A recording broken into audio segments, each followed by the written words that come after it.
doctors say teenagers need extra sleep each evening. Tonight, our Amber Robb tells us how lawmakers are actually considering letting high schoolers sleep a little later.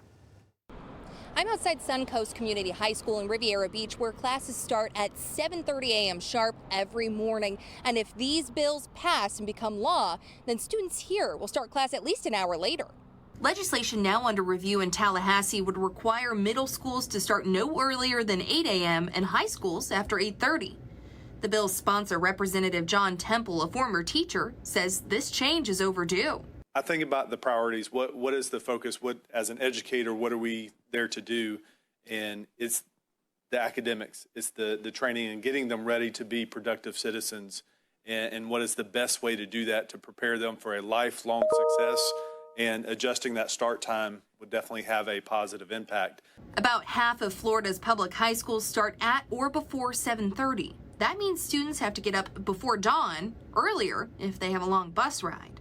Dr. Luis Pena Hernandez, a sleep specialist, tells CBS 12 News teens need 8 or 9 hours of sleep every night and have trouble dozing off before 11.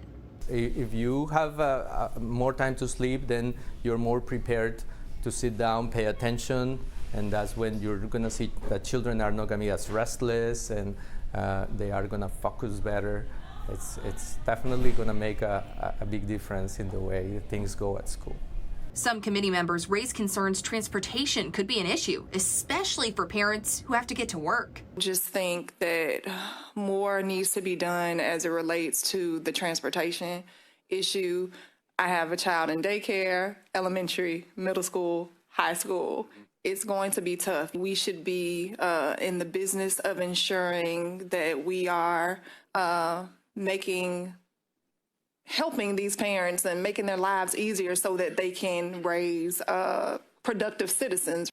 Washington State and California are just two of the states that already have laws in place that require schools to start later. And if this passes and is signed by Governor Ron DeSantis, then school districts will have until 2026 to make those changes and put them in place. Reporting in Riviera Beach, I'm Amber Robb, CBS 12 News.